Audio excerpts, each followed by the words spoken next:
আসসালামু আলাইকুম। সংবাদে আপনাদের সবাইকে স্বাগত জানাচ্ছি। আমি ফিরোজ তোহা। শুরুতেই বিআরবি কেবলস সংবাদ শিরোনাম। বাংলাদেশের সর্বশেষ গুরুত্বপূর্ণ আপডেট সংবাদে আপনাকে স্বাগত। শুরুতেই সংবাদ শিরোনাম, পরে বিস্তারিত।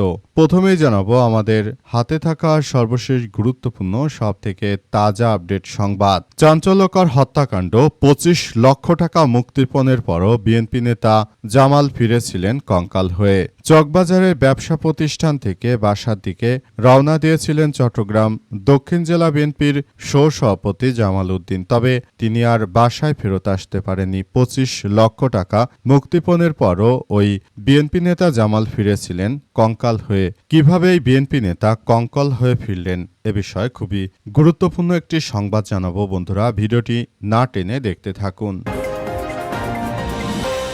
এরপর জানাবো ঢাকা কলেজ শিক্ষার্থীর উপর আতর্কিত হামলা, আহত অবস্থায় ঢামেকে ভর্তি। রাজধানীর কলাবাগান এলাকায় মেসে এক ঢাকা কলেজের শিক্ষার্থীর উপর আতর্কিত হামলার ঘটনা ঘটেছে।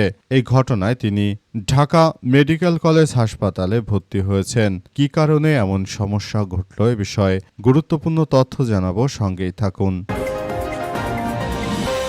এদিকে জুলাই গণ অভ্যুত্থানের চেতনায় শ্রম সংস্কার বাস্তবায়ন করতে হবে। শ্রমিক সমাবেশে অ্যাডভোকেট আতিকুর রহমান। বাংলাদেশ শ্রমিক কল্যাণ ফেডারেশনের কেন্দ্রীয় সভাপতি অ্যাডভোকেট আতিকুর রহমান জানিয়েছেন যে 24 জুলাই গণ অভ্যুত্থানের মাধ্যমে দেশ দীর্ঘদিনের অপশাসন থেকে মুক্তি পেয়েছে।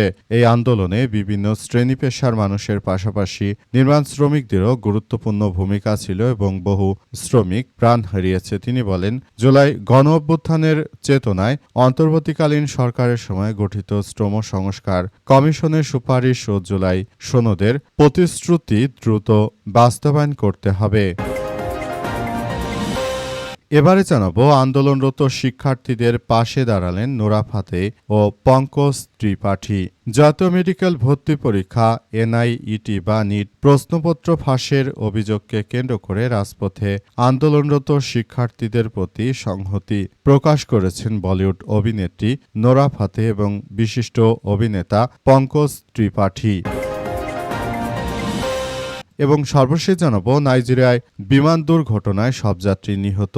নাইজেরিয়ার বেনিন বিমানবন্দরে অবতরণের সময় রানওয়ে থেকে ছিটকে পড়ে এনুগো এয়ারের একটি যাত্রীবাহী বিমান। সেটিতে থাকা সব যাত্রী মারা গেছে। প্রিয় দর্শক, এতক্ষণ শুনছিলেন সংবাদ শিরোনাম, এবারে বিস্তারিত। তবে তার আগে বন্ধুরা অনুরোধ থাকবে এই সংবাদটিতে একটি লাইক দিন।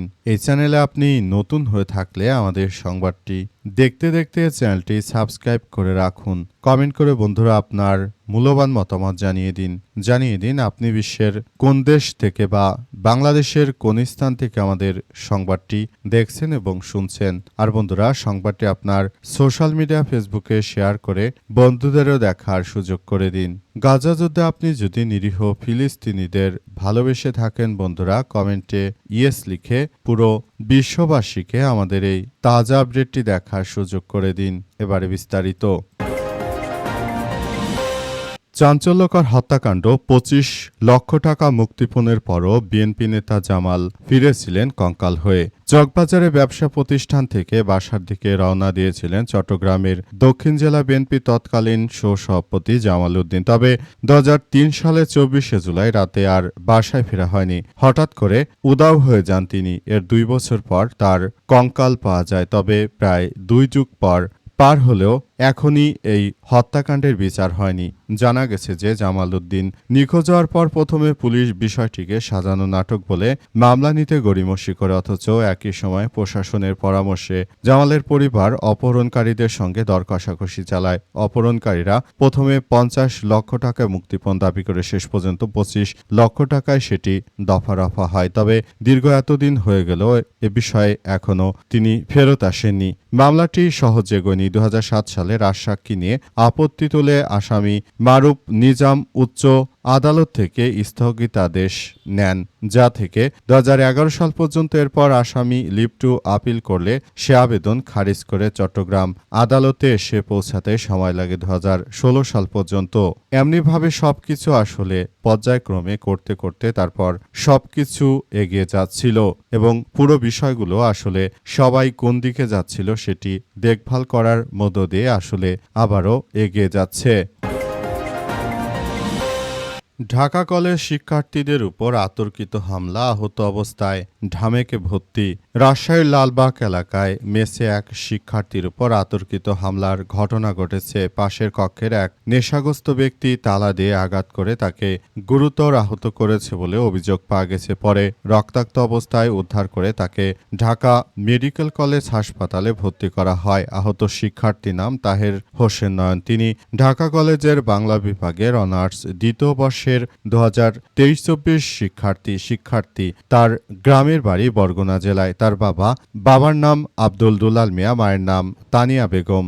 আহত শিক্ষার্থীর বন্ধু মাসুদ রানা জানান যে ঘটনার খবর পেয়ে কয়েকজন সহপাঠী দ্রুত ঘটনাস্থলে গিয়ে তাহেরকে উদ্ধার করে এবং ঢামেক হাসপাতালে নিয়ে প্রাথমিক চিকিৎসার ব্যবস্থা করে। পরে অভিযুক্ত ব্যক্তিকে খুঁজে মেসে গেলে তাকে সেখানে আর পাওয়া যায়নি। পরবর্তীতে বাড়ির মালিকের সঙ্গে কথা বলতে গেলে স্থানীয় কিছু লোক তাদের ঘিরে ফেলে। এমন পরিস্থিতিতে তারা আইনি সহায়তার জন্য লালবাগ থানায় যায় এবং একটি সাধারণ ডায়েরি বা জিডি করে। জিডির বিবরণ অনুযায়ী 2026 সালের 23 জুলাই বিকেল আনুমানিক 5টার দিকে মেসের টাকার হিসাব নিকাশ নিয়ে কথা কাটাকাটি হয়। এক পর্যায়ে অভিযুক্ত ব্যক্তি কক্ষের দরজা বন্ধ করে সোহেল হোসেন নয়নের মাথায় তালা দিয়ে সজোরে আঘাত করে নেতে তিনি মারাত্মক আহত হয়েছেন বলে জানা গেছে।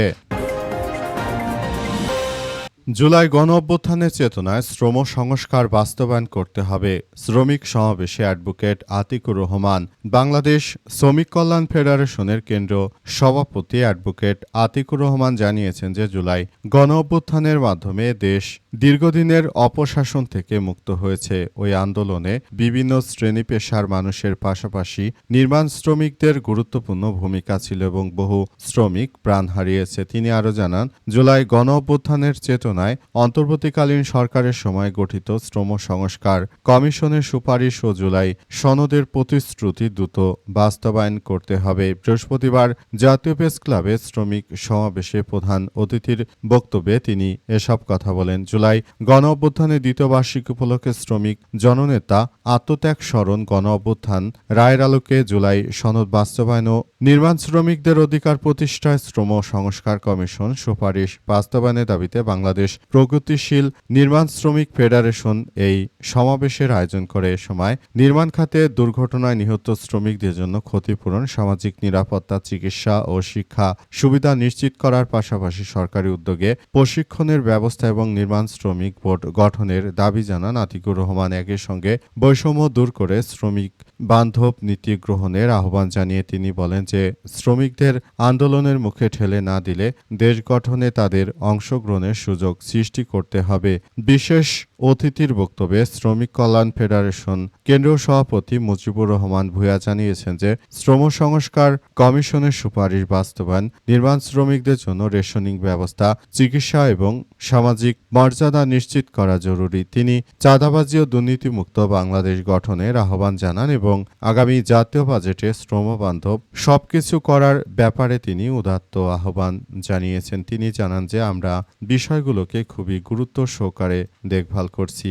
আগামীতে আমরা এমন কিছু করতে চাইছি যেটা আমাদের সবার জন্য খুবই গুরুত্বপূর্ণ এক বিষয় হিসেবে থাকবে। বাংলাদেশটাকে সুন্দরভাবে গড়ে তোলার মধ্য দিয়ে আমাদের সবাইকে আরও বেশি এগিয়ে যেতে হবে বলে উল্লেখ করা হয়েছে। আরও বলা হয়েছে যে এই ধরনের ঘটনাগুলো ঘটার ক্ষেত্রে সবাইকে আরও বেশি সচেতন থেকে তারপর কার্যক্রমগুলো ব্যাপারে একসঙ্গে কাজ করতে হবে বলে উল্লেখ করা হয়েছে। আন্দোলনরত শিক্ষার্থীদের পাশে দাঁড়ালেন নুরা ফাতি এবং পঙ্কজ ত্রিপাঠী। জাতীয় মেডিকেলের ভর্তি পরীক্ষা বা এনআইইটি বা নিট প্রশ্নপত্র ফাঁসের অভিযোগকে কেন্দ্র করে রাজপথে আন্দোলনরত শিক্ষার্থীরা এই ঘটনায় এবার শিক্ষার্থীদের পাশে দাঁড়িয়েছে। ভারতের বলিউডের যেসব হিরোইন এবং হিরো রয়েছে তারা সবাই এখন শিক্ষার্থীদের পাশে দাঁড়িয়েছে। তারা শিক্ষার্থীদের পাশে দাঁড়িয়ে সবকিছু খুব সুন্দরভাবে তারা কার্যক্রম চালিয়ে যাচ্ছে। তারা শিক্ষার্থীদের বিষয়গুলোকে খুবই ইতিবাচকভাবে দেখভাল করছে। শিক্ষার্থীরা এই মুহূর্তে আসলে তারা নতুনভাবে সবকিছু কার্যক্রম চালিয়ে যাচ্ছে। শিক্ষার্থীরা এমন ধরনের কার্যক্রম চালিয়ে যাচ্ছিল যে সেটি দেখে আসলে সবার ভিতরে এক ধরনের স্যাডনেস কাজ করছিল। তারা মূলত শিক্ষার্থীরা যাতে করে সব কার্যক্রমগুলো খুব সুন্দরভাবে করতে পারে সেজন্য এবার বলিউডের তারকারাও তারা শিক্ষার্থীদের পাশে দাঁড়িয়েছে এবং শিক্ষার্থীদেরকে জানিয়েছে যে তোমাদের কোনো ভয় নেই, তোমাদের সঙ্গে আমরা থাকব। আমরা তোমাদের প্রতিটি কার্যক্রম খুব গভীরভাবে পর্যবেক্ষণ করছি বলে জানানো হয়েছে এবং আরও বলা হয়েছে যে আমরা তোমাদের পাশে থেকে তোমাদের সর্বাত্মকভাবে সহযোগিতা করব। নোরা ফাতির মতো আরও অনেকেই এই মুহূর্তে শিক্ষার্থীদের পাশে দাঁড়িয়েছে এবং তারা শিক্ষার্থীদের পাশে দাঁড়িয়ে সরকারের বিরুদ্ধে ব্যাপক বার্তা দিতে শুরু করেছে।